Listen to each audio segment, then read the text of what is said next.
La RDC vient de signer le pire contrat du siècle avec le FC Barcelone. Vraiment, personne ne peut faire pire, je vous assure.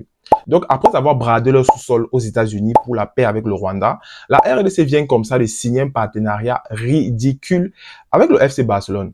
Donc, la RDC a signé un accord avec le Barça et la RDC va verser comme ça 10 millions d'euros par saison sur 3 saisons au FC Barcelone pour que le FC Barcelone puisse simplement inscrire ici-là comme ça sur la manche de leur maillot RDC Cœur d'Afrique. Avant de vous donner tous les détails de cette affaire, abonne-toi sur AfroEcho pour rester informé. L'idée pour le gouvernement congolais est de promouvoir la RDC comme destination touristique mondiale et ils ont déjà signé de tels accords avec AS Monaco et AC Milan. Normalement, ce slogan apparaîtra dès le dimanche 10 août lors du match pour le trophée Gamper. Le FC Barcelone, quant à lui, compte sur cet argent pour équilibrer son fair play financier.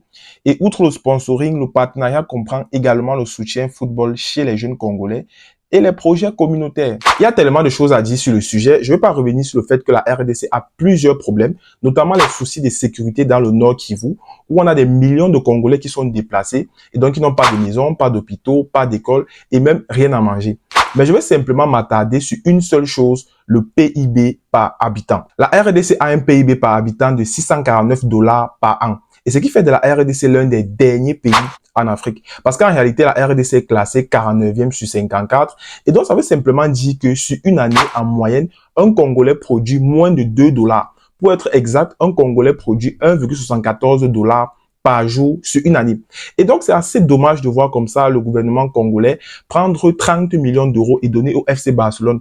Et puis même, comment le FC Barcelone fait pour accepter ce genre d'argent? Parce que le FC Barcelone aussi a des problèmes de fair play financier. Donc, il n'hésite pas à prendre de l'argent n'importe où. Et c'est pour ça d'ailleurs que je ne peux jamais supporter le FC Barcelone, parce qu'un club comme le Real de Madrid ne peut jamais faire ce genre de choses et arnaquer comme ça des populations qui sont dans la souffrance. Rappelons que la RDC, c'est 2 345 km², donc le deuxième pays le plus grand en Afrique, 105 millions d'habitants, dont le quatrième pays le plus peuplé, et des minerais en tout genre. C'est vraiment dommage de voir un aussi grand pays avec un fort potentiel sombrer. Donc, donnez-moi votre avis sur cet accord-là dans l'espace commentaire. Si tu as appris aujourd'hui, like, partage et surtout abonne-toi.